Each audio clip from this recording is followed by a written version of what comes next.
Kahit expired na, safe pa rin daw gamitin ang ilang beauty at hygiene products ayon sa isang eksperto. Ano kaya ang mga yan? Para bigyan ng mukha ang balita, Mobile Journal Yeda Pascual. Kapag expired na, tinatapon nyo na ba ng diretsyo?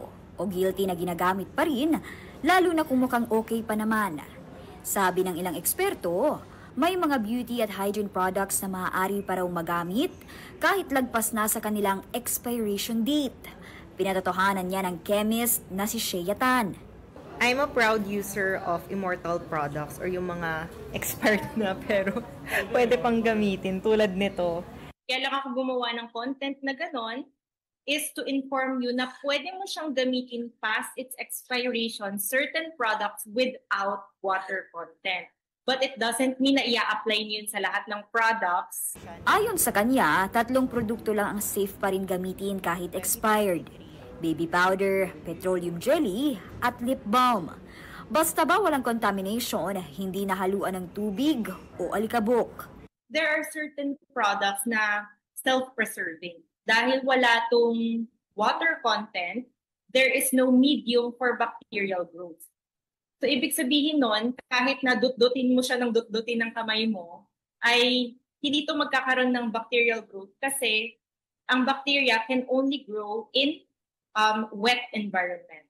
Kung hirap kayong mag-let go, ang signs na dapat daw tingnan ay texture, pagbabago ng amoy, at pag nag-iba na ang kulay. Pero paglilinaw ni Chemist Shea, hindi yan applicable sa lahat, lalong-lalo na sa mga food products at gamot. Kasi when it comes to food, it's a totally different topic. So sa food kasi, meron tayong, of course, mga amino acids, meron tong mga content na kinakain na ng mga bacteria. So even if walang bacterial growth, other microorganisms can still thrive in that environment. Suggestion niya, mas mainam kung maliit na packaging muna ang bilhin para hindi sayang. Tandaan na sa best quality pa rin ang isang produkto kung magagamit ito sa panahong itinakda ng brand. Ang aking paalala lang po, kaya meron tayong expiration date is for a reason. It is to prevent any harmful reaction sa ating katawan, to prevent any bacterial infection, which may cause inflammation, sometimes pangangate, rashes. Ngayong tumataas ang presyo ng mga bilihin, nakakapanghinayang talaga kapag may nasasayang. Kaya naman magandang maging wais sa binibili para masulit ang inyong pambili.